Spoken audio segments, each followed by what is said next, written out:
and new. After replacing the shocks on both the left and right side of this 2013 Lincoln MKZ, now it's time to do a ride height calibration. Welcome back to another edition of JCM Fix. Today I'm going to do an update for you guys, an update that lets you know what to do after you change your rear shock absorbers on your Lincoln MKZ.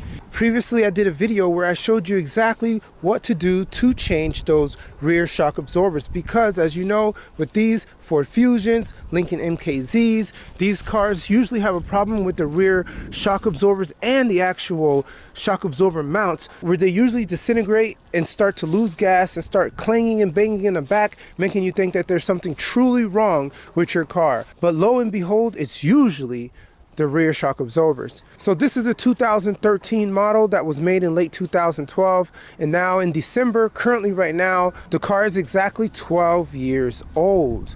And with that age comes fixes that need to be made. And so I can tell you today, Ford Motorcraft does not do a good job when it comes to their rear shock absorbers on this Lincoln MKZ, because I tell you, it was the third time the rear shock absorbers have been replaced since this car has been in existence. So that's not good. I have cars like the Toyota Century, which don't have any problems with the shock absorbers at all, and it's 1992. So imagine that, a 1992 car versus a 2013 car that has had the rear shock absorbers changed at least 3 times, and that is not good. So to help you guys out, I want to give you the last step after changing your rear shock absorbers, is that you need to do a ride height calibration on your system. To help me, I've enlisted the help of my MaxiPRO MP808TS Autel scan tool to assist in this matter, because it has the actual OBD2 Bluetooth connection that will allow me to connect this to the system, and it will allow the ride height calibration to be completed, so you can be truly done and feel that there's nothing going to happen wrong while you drive away after getting your rear shocks changed. So now down to business. The first thing we need to do with any ride height calibration is you need to let the vehicle down. And after you let the vehicle down on the ground, make sure you have your tires inflated to the proper PSI. And so to do that, you need to open the front door, and then inside it will state tire and loading information. We see that we're at 36 PSI for the Lincoln MKZ. To make the job go faster, I have my YANTU portable tire inflator. So this will help me inflate it if I'm not close to a Sheetz or Wawa gas station. Let's go ahead and turn it on. Set it to 36 PSI. Plug in the nozzle. Close it. So as you see, it's at 34. Now press play, and that will get it to 36 PSI. I'll wait. Now that's done, let's go ahead and unplug the YANTU. There we go. And put our cap back on. Turn it off. We're done with that. The good thing about this is that it also gives you settings for PSI and for bar. So you guys that are not used to PSI in Japan or Europe, it comes with bar, so you can use it comfortably no matter where you are in the world. So make sure you click the link down in my description below, and you can buy YANTU as well. It works. So if you ask me, I can pretty much go through around 7 to 8 tires full inflation before the battery completely dies. So it works. And so looking at my trusty Autel scan tool, it says that this procedure is used to calibrate each of the 4 suspension ride height position sensors to the vehicle suspension position. So before performing this procedure, please make sure that the following instructions are completed. There must be no suspension height fault DTCs, which are diagnostic trouble codes, present, which this car does not have. The vehicle must be on level ground. And then it says, note, the ride height calibration routine should not be performed with the vehicle raised off the ground or immediately after lowering the vehicle, as the suspension will not be in a neutral position. To neutralize the suspension, back the vehicle approximately 50 feet and back into the stall, then continue with the ride calibration procedure. So as you see, I recently just changed out the rear shock absorbers on both sides, so I just took it down off of the hoist. So what I need to do is just go ahead and drive around a little and back up at least 50 feet and back up into my parking space, and then I can continue with this procedure. So let's go ahead and drive around a little.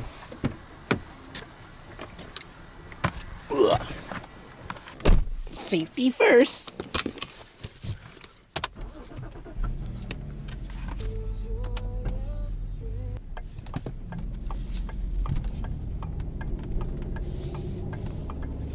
So I'll just drive around the block and then just back up 50 feet into my driveway. Okay, let's back up.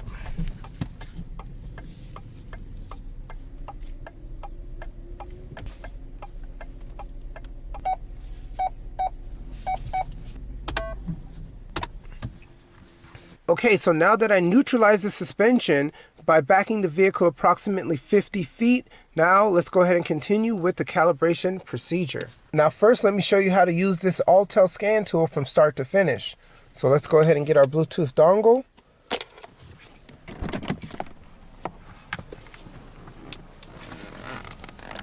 And place it in the OBD2 port.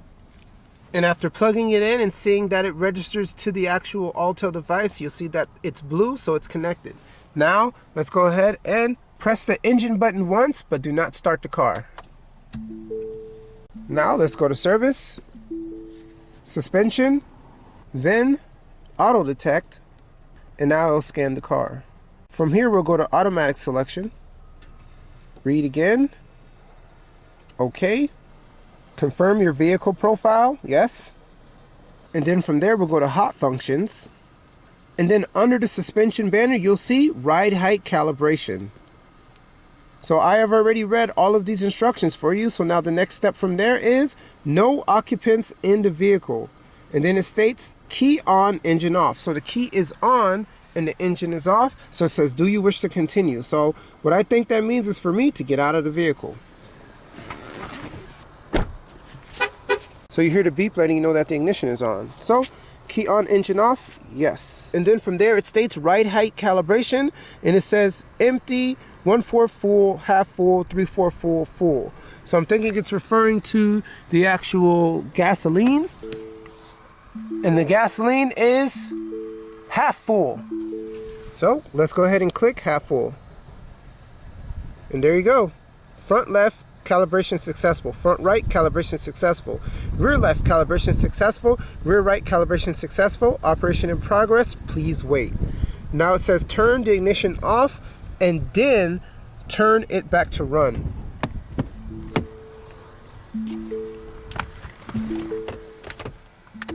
Off and run, what I'm assuming is actually turning it all the way on. So it's on run. Now, okay. Function complete. It is recommended that you carry out read codes to identify any DTC diagnostic trouble codes that may be present. So that's just a random note.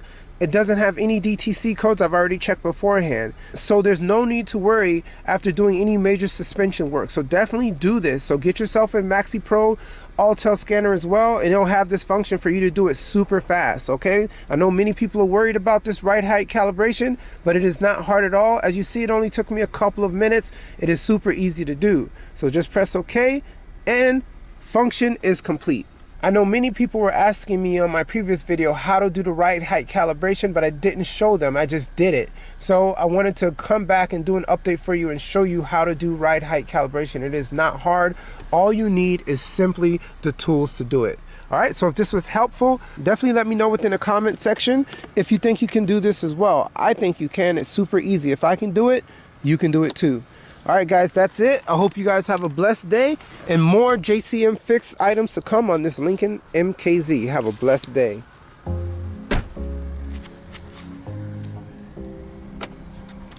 Oh, yeah.